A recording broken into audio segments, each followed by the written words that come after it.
Welcome to the Jameson Files. I'm your host, Carrie Weber. Thank you for joining us once again for another episode. I hope that you are a plugged-in part of our Jameson Files community. If this is your first episode, welcome, and we're so glad you're here. Our goal at the Jameson Files is to not only bring you the stories and the successes of your dental peers, but to also bring resources and tools and keep us all on the forefront of what is cutting edge in our profession. And so we are recording live right now from ADA's SmileCon 2022 meeting in Houston, Texas once again. And I'm thrilled to have a good friend joining us for this episode, Mike Buckner of Pearl. So Mike, thank you so much for being with me today. It's a pleasure. Glad to be on. Now, Mike is the Executive Vice President of Revenue for Pearl. And if you're wondering, what is Pearl? That is going to be the topic of conversation today, because what we're talking about today is artificial intelligence. Yes. Artificial intelligence and the breakthroughs it's creating in the dental profession. So Mike, so glad you're with me. Thank you so much for being here. I've been a longtime fan, so I'm so glad to finally be on the show. Wow. Okay. So, Mike, this is going to be hard for us to be serious about because we are friends. But here's the thing is when you follow the breadcrumbs of Mike Buckner, you're usually following along a path and a journey that follows the cutting edge wave of what's happening in dentistry. And you find yourself today supporting a company that is truly in the early stages of making an impact in our profession, artificial intelligence. And, wow, like what is this going to do? How does this serve our community? What are the differences that this could make for dental practices? So I want to dive into that with you a little bit. Yeah. So to start, can you share a little bit of the story of AI in Sure. dentistry and kind of how this has originated, and what are the solutions that the artificial intelligence is starting to bring to the table that's seemingly making these waves and making some differences? Sure. So it's really exciting to bring this kind of technology into the dental space. Like you said, I've kind of been a dental tech junkie, and was in the early days over at Solution Reach, helped grow them, and then I had the opportunity to go over to Dental Intelligence, was with them for a period of time, and then we've, for the last 4 years, right up until, they had an IPO, and then I from that point, I kind of thought, I'm gonna kind of take a step back and do some consulting, because I really wanted to be thoughtful of where that next move was, though I knew it would be in the dental space. And I happened upon this AI technology, and I thought, wait a second. So it's not yet in the dental space. Dentistry is not utilizing this yet, and it was kind of shocking to me, because you think about it, and this is something that's been utilized in medicine for quite some time. Mammograms, X-rays, artificial intelligence is not new in the medical space, but yet this year, Pearl was the first company to be able to have comprehensive FDA clearance to bring this into this space. And so in doing so, this new technology, it's been exciting to see this really grow and impact practices. And really the one thing that kind of pushed me over the edge to be like, I've got to be a part of this cutting edge technology was, as I mentioned before, I had spent some time with a company that was really focused on KPIs and analytics and helping practices grow by really knowing the ins and outs of what's going on in the practice. Right.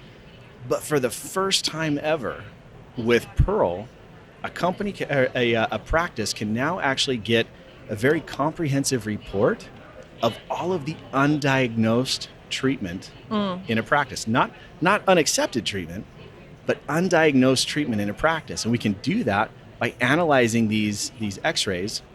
Currently right now it's 2D images, so bite wings and PAs, and we can basically go back and analyze all of those images, and AI basically will go in and highlight any and all of the pathologies and detections. It's a little mind-blowing. I think it's one of those things like we're going to talk about it today, but in the end, it's really seeing it is believing it, because what it's doing is through the technology, you're able to pull up your patient's radiographs, and the software, the AI is pinpointing areas of potential concern or areas that it's identifying as concern.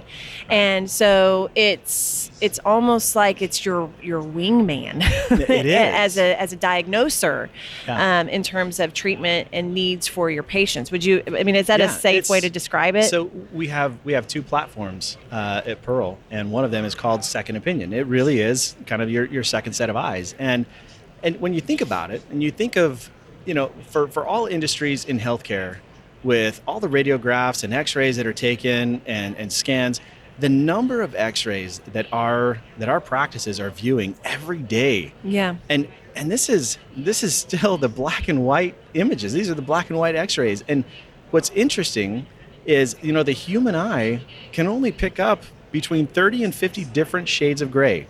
That's it. And with computers and with AI, as we go in with these digital x-rays and pull the image, we can break those down pixel by pixel. We can differentiate between 550 to 750 different shades of gray. So we are able to see things that are oftentimes too easily missed by the human eye. And our AI is trained enough to know the difference between caries versus cervical burnout, for example. Wow, that's incredible. And you had said something earlier about FDA clearance. Tell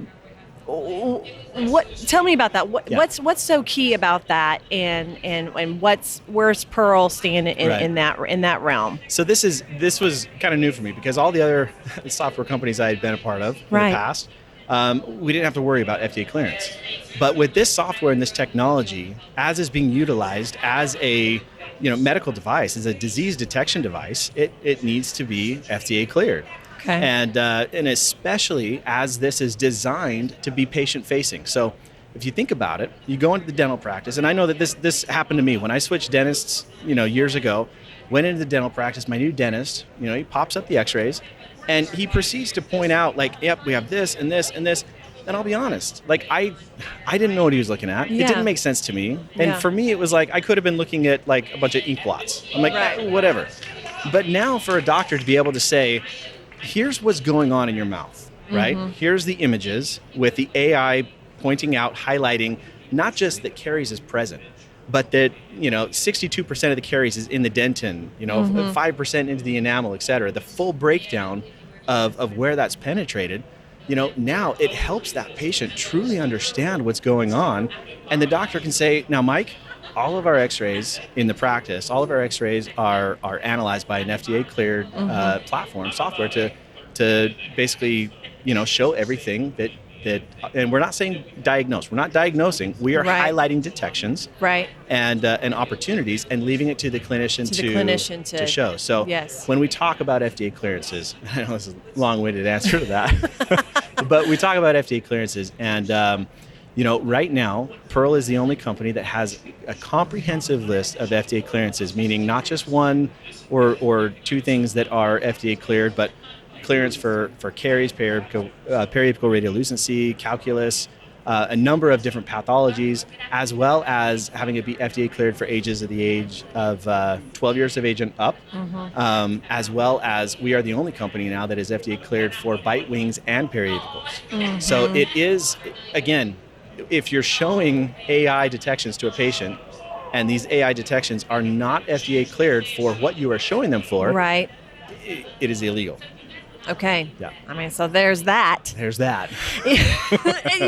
Something that as I've thought about this and I processed this, learning more about Pearl, learning about other companies in the AI space that's coming into the space right now, my initial response is, as I've seen what the system does, what the software does, is, wow, this is amazing for DSOs and emerging groups.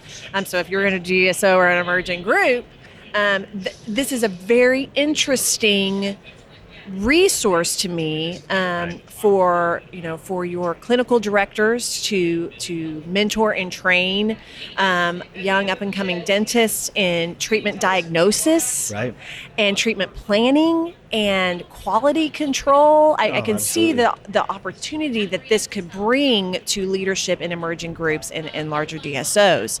But at the same time, I've seen you present on this, and the thing that I thought finally a bell rang for me for solo practices was exactly to your point of the second opinion piece.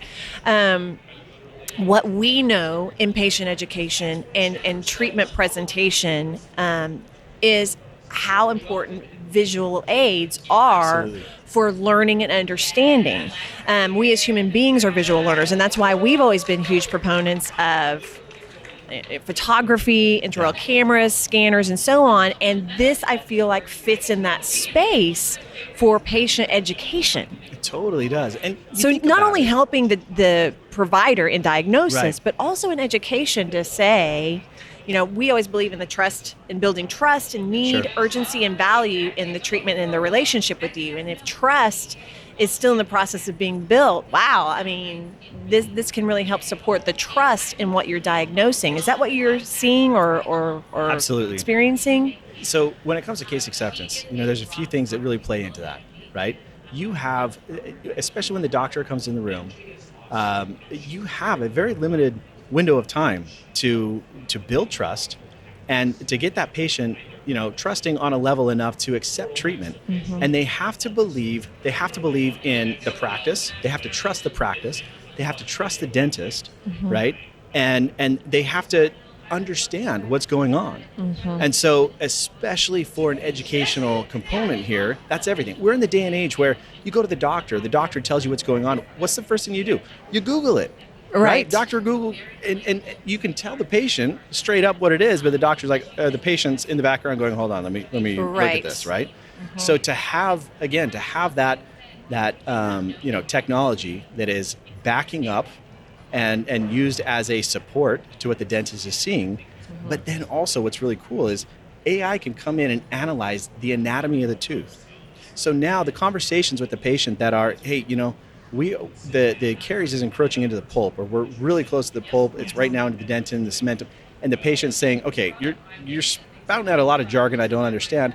AI can come in and color code and analyze the anatomy of the tooth and show all the different colors and layers and help them just understand what's going on and why they need to treat it today versus holding off. Yeah. It's a lot. I mean, if this is the first time you've really been introduced to what those services are, it's a lot. And it's taken me a minute to really wrap my head around it. So I'm curious for you, and we may have already answered this question in the things that we've already talked about, but the early adopters, there have got to be early adopters that have been like, I'm in. Let's do this. Why? Like, what was it about this resource that those early adopters were like, I'm on board, I'm doing this? What were those things? Are there some factors, some commonalities? Absolutely. I mean, we see that the practices that are early adopters, these are the ones that are cutting edge. Yeah. Honestly, you think about it right now, and less than 1% of the dentists right now in the United States, less than 1% of dentists are utilizing AI in their practice. So we talk about having a competitive edge, and really not just a competitive edge to present treatment, because we do find that case acceptance, on average, we see case acceptance increase by up to 35% in practices that are utilizing this, strictly just because they are able to present what's going on, take the emotion out of it. They see everything that is, again, backed by an FDA cleared, AI platform or software, and that trust really increases. Yes. I mean, it's almost like I can see it and I can picture it. Everything that we teach in terms of clinical presentation. Right. To say, here are your teeth. Yeah. Here is your mouth. Here's what's happening. Here's what I see. And now here's what my artificial intelligence software is also identifying, and it supports what I see with my own eye as well. Exactly. And even though it's early on, right? So AI really, FDA clearances really came into the space this year, 2022. And even though it is early on, the accuracy, even just from the few months that's gone by, even the accuracy then has continued to improve. And that's a component with AI, is the machine learning concept. Right. So the more practices that use it, the faster it learns. And I will say that there is a misconception often that basically says that AI is perfect, right? Mm-hmm. And the best example that I can give you is, and I don't know if you know this, so I might be teaching you something, but on your iPhone, if you get your iPhone out and you go to your Photos you're app. 100% going to be teaching me something right now. And Jess is probably saying, oh, come on, I know this. But on the iPhone, if you go to the Photos app and you go down into the search bar, and if I go into that search bar in the Photos app and I type in something generic like a dog or a cat, AI is already in my iPhone, goes in and analyzes all the pictures that I've taken and compiles all of the pictures of dogs right there. It's easy to find. However, when I did that, the best example was out of all of those 330 pictures, I had 2 pictures in there that were deer. It looked like dog, but the thing is it got pretty dang close. Yes. But what AI can see is based off of the images that are inputted in there. So as I'm looking at that, I'm also saying, oh yeah, I could totally see how AI would mistake in this. So Is it 100% accurate? It's not. But I'll tell you, what we do find is when a doctor left alone to analyze everything on the radiograph without any assistance, the accuracy of what is found, finding everything that needs to be found, is between 70-75% on average. Human error. Exactly. But when AI comes in, and if AI is used alone without the doctor to support it, just AI left alone to highlight everything on the image, your accuracy is now in the 80-85 percentile. But when both the doctor and AI come together, the accuracy is now in the 90 percentile. So this is in no way a replacement for the provider, for the doctor, the clinician. This is a tool to be used in conjunction with the doctor and increasing accuracy and really just elevating the overall standard of care that we should be providing to our patients. It should not matter what that treatment plan is if they come into your practice, if they talk to Dr. Buckner or they talk to Dr. Weber. What do you see a team's role in the utilization of this kind of software in a practice? Where does the team fit in this?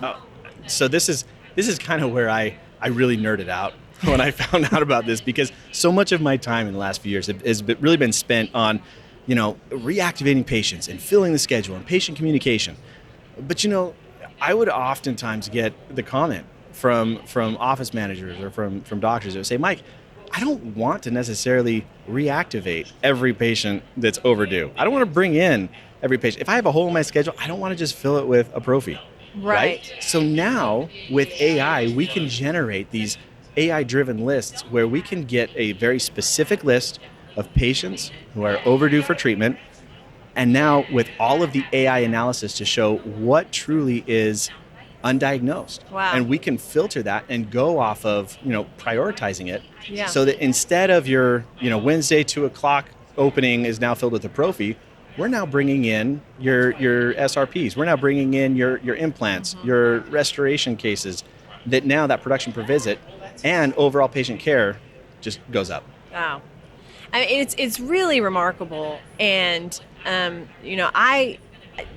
as we have said before, the profession is just evolving at light speed. And I feel like this is a perfect example of that speed of evolution, because when it was my husband Jess that actually first caught wind of AI coming into the dental space, and I still remember him. The conversation is like, man, there's something coming that it is interesting. Absolutely. So, I certainly recommend this. These are the trails that are being blazed at this point, and the impact is just beginning. I mean, we've only seen the cusp of what this could do in the profession.